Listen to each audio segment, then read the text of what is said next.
എൻ്റെ ഈ വീഡിയോയിൽ നിങ്ങൾ ആദ്യമായിട്ടാണെങ്കിൽ സബ്സ്ക്രൈബ് ബട്ടൺ അമർത്തുക, അതിനുശേഷം തൊട്ടടുത്ത് കാണുന്ന ബെൽ ബട്ടൺ അമർത്തുക. നന്ദി. നമസ്കാരം. ന്യൂ ബിസിനസ് ഐഡിയാസിലേക്ക് വീണ്ടും ഏവർക്കും സ്വാഗതം. നല്ലൊരു ദിനം ആശംസിക്കുന്നു. ഇന്നൊരു പുതിയ കൺസെപ്റ്റുമായിട്ടാണ് ഞാൻ എത്തിയിരിക്കുന്നത്. തീർച്ചയായിട്ടും നമ്മുടെ കേരളക്കരയിലുള്ള എല്ലാവർക്കും ആവശ്യമായിട്ട് വരും എന്ന് ഞാൻ പറയുന്നില്ല, എങ്കിൽ പോലും പാലക്കാട്, കുട്ടനാട് മേഖലയിലുള്ള ഏതാണ്ടൊക്കെ എല്ലാവർക്കും ആവശ്യമായിട്ട് വരുന്ന ഒരു സാധനം തന്നെയാണ്. അപ്പോൾ ഞാനിവിടെ നിന്ന് പറയാൻ പോകുന്നത്, നമുക്ക് ഒരു ഏറ്റവും കുറഞ്ഞ എമൗണ്ടിൽ നിങ്ങൾക്ക് ചിന്തിക്കാൻ പോലും പറ്റാത്ത എമൗണ്ടിൽ ഒരു റൈസ് മില്ലാണ്. റൈസ് മിൽ എന്ന് പറയുമ്പോൾ നിങ്ങൾ വിചാരിക്കേണ്ട ഇത്രയും 250 square feet 450 square feet area വേണം, ഇതാണ് ഒന്നും വിചാരിക്കേണ്ട. ഏകദേശം നമുക്കൊരു 3 അടിയിൽ ഒതുങ്ങുന്ന 3 അടിയിൽ ഇല്ലെങ്കിൽ കൂടി വന്ന 5 അടിയിൽ ഒതുങ്ങുന്ന ഒരു റൈസ് മില്ലാണ് ഞാനിവിടെ പറയാൻ പോകുന്നത്, ഒരു മിനി റൈസ് മില്ല്.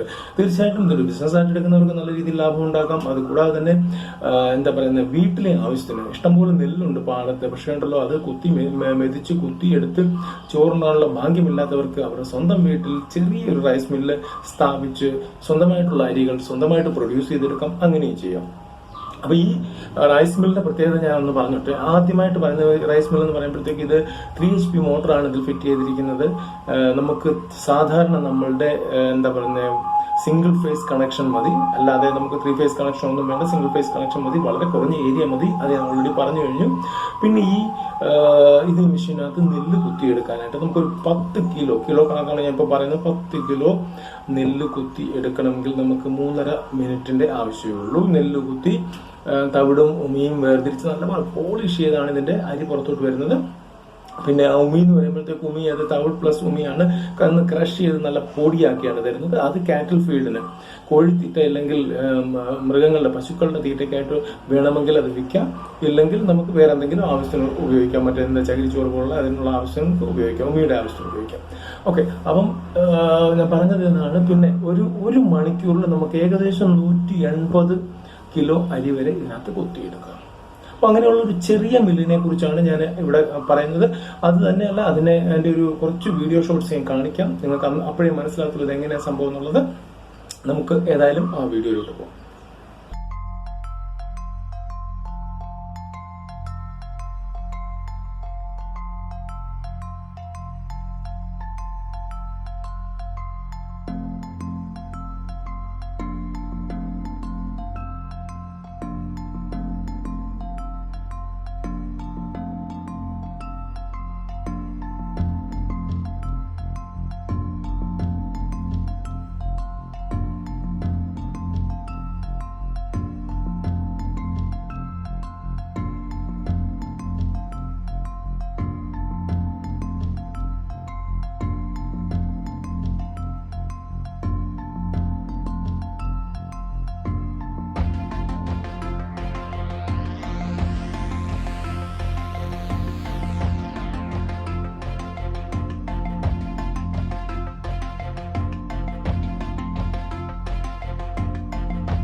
വളരെ നല്ലൊരു വീഡിയോ ആണ് നമ്മളിപ്പോൾ കണ്ടത്.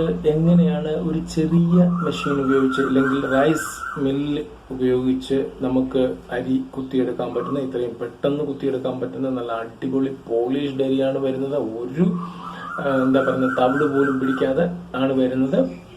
നമുക്ക് പച്ചരിയെങ്കിൽ പച്ചരി, കുത്തിരിയെങ്കിൽ കുത്തിരി, നമ്മുടെ ആവശ്യത്തിനനുസരിച്ച് മെഷീൻ അഡ്ജസ്റ്റ് ചെയ്ത് കഴിഞ്ഞാൽ തവിടുള്ളതായിട്ടും തവിടില്ലാത്തതായിട്ടും കുത്തിയെടുക്കാൻ പറ്റും. അപ്പൊ ഈ മെഷീൻ എന്ന് പറയുന്നത്, സത്യം പറഞ്ഞു കഴിഞ്ഞാൽ ഇങ്ങനെയുള്ള ചെറിയ മെഷീനുകളാണ് നമ്മുടെ ഈ രാജ്യത്തെ നിലനിർത്തിക്കൊണ്ട് പോകുന്നത് തന്നെ. കാരണം ഇപ്പം ആലോചിച്ച് നോക്കിയാൽ നമ്മുടെ നാട്ടിലെങ്ങും റൈസ് മില്ലില്ല, ഉണ്ട്, ഇല്ലെന്ന് ഞാൻ പറയുന്നില്ല, വളരെ കുറവാണ്. ഞങ്ങളുടെ നാട്ടിലൊക്കെ ഇപ്പം നേരത്തെ 3-4 റൈസ് മില്ലുണ്ടായിരുന്നിട്ട് ഇപ്പം അവർ റൈസ് മില്ലിന് പകരം എണ്ണയാട്ടലും അരി അരച്ച് കൊടുക്കലും എല്ലാം കൂടെ മിക്സ് ചെയ്തൊരു ചെറിയ പരിപാടിയാണ് അവരും. അത്രയധികം, അതും വലിയ മിഷനാണ്. ഞങ്ങളുടെ ഇപ്പം ഒരു റൈസ് മില്ലുള്ളത് വലിയ മിഷനാണ്. കുറേ ഏരിയ വേണം, അതിന്റെ ബെൽറ്റും കാര്യങ്ങളും ഒക്കെ നീണ്ടുപോയി കുറേ ഏരിയ വേണം അതൊന്ന് ഇത് ചെയ്യാനായിട്ട്. അയാൾക്ക് അത് മുതലാകുന്നുണ്ടോ എന്ന് പോലും എനിക്കറിയത്തില്ല. ഓക്കെ, അപ്പം ഇതാണ് സംഭവം. നിങ്ങൾക്ക് തീർച്ചയായിട്ടും നിങ്ങളുടെ ബിസിനസ് ആവശ്യങ്ങൾക്ക് വേണ്ടി ഉപയോഗിക്കാം. അതുപോലെ ചെറിയൊരു ബിസിനസ്സിന് വേണ്ടിയിട്ട് നമുക്ക് നമ്മുടെ സ്ഥലത്ത് ചെറിയ മെഷീൻ ഇട്ടിട്ട് നമുക്ക് ഇരിക്കാം. എന്താണ് നമ്മുടെ കോസ്റ്റ് വരുന്നത്? കോസ്റ്റിനെ കുറിച്ച് ഞാൻ എനിക്ക് പറഞ്ഞില്ല. പറഞ്ഞു കഴിയുമ്പോഴത്തേക്കും ഇതിനകത്ത് വരുന്ന കോസ്റ്റ് എന്ന് പറഞ്ഞു കഴിഞ്ഞാൽ കേവലം 23,000 രൂപയാണ് ഈ മെഷീന്റെ വില. സത്യം, 23,000 രൂപയാണ് മെഷീന്റെ വില. അത് കൂടാതെ വരുന്നത് GST വരുന്നുണ്ട്, GST വരും. അത് കൂടാതെ തന്നെ ഇത് ഇവിടെയല്ല, വാരണാസിയിൽ ഉണ്ടാക്കുന്ന മെഷീനാണ്. അവിടെ നിന്ന് ഇവിടെ വരെ വരണമെങ്കിൽ ഏകദേശം 1,500 to 3,000 അത് ട്രാൻസ്പോർട്ടേഷൻ ചാർജസ് ആകും. സാധനം ഇവിടെ നമുക്ക് കിട്ടും. അധികം വലിയ ടെക്നോളജി ഒന്നുമില്ല, സാധാരണ ആൾക്കാർക്ക് പോലും പ്രവർത്തിപ്പിക്കാൻ പറ്റുന്ന രീതിയിലുള്ള ടെക്നോളജികൾ മാത്രമേ ഉള്ളൂ. സിംഗിൾ ഫേസ് കണക്ഷനാണ്, 3 HP മോട്ടറാണ്, ഇത്ര മണിക്കൂർ കൊണ്ട് ഇത്ര അരി എടുക്കും എന്നെല്ലാം ഞാൻ പറഞ്ഞു. 1 മണിക്കൂർ വർക്ക് ചെയ്യുമ്പോൾ ഏറ്റവും കൂടി വന്നു കഴിഞ്ഞാൽ 1.5 യൂണിറ്റ് കറണ്ട് എന്നാണ് കമ്പനി അവകാശപ്പെടുന്നത്. 1.5 യൂണിറ്റ് കറണ്ടാണ്. അപ്പം 1.5 യൂണിറ്റ് കറണ്ടിൽ നമ്മൾ 180 കിലോ നെല്ല് വരെ കൊത്തിയെടുക്കാം. അപ്പോൾ തീർച്ചയായിട്ടും ഈ വീഡിയോ നിങ്ങൾക്ക് ഇഷ്ടപ്പെട്ടു എന്ന് തന്നെയാണ് ഞാൻ കരുതുന്നത്. ഇഷ്ടപ്പെട്ടെങ്കിൽ ലൈക്ക് ചെയ്യുക, കമന്റ് ചെയ്യുക, ഷെയർ ചെയ്യുക. ആദ്യമായിട്ടാണ് നിങ്ങൾ എന്റെ ചാനൽ വരുന്നതെങ്കിൽ തീർച്ചയായിട്ടും സബ്സ്ക്രൈബ് ചെയ്യുക. സബ്സ്ക്രൈബ് ചെയ്യുന്നതിന്റെ കൂട്ടത്തിൽ തന്നെ ബെൽ ബട്ടൺ അമർത്തുക. ബെൽ ബട്ടൺ അമർത്തി കഴിഞ്ഞാൽ ഞാനിടുന്ന ഓരോ വീഡിയോയുടെയും നോട്ടിഫിക്കേഷൻ നിങ്ങൾക്ക് അപ്പോൾ തന്നെ ലഭിച്ചുകൊണ്ടിരിക്കും. നന്ദി, നമസ്കാരം.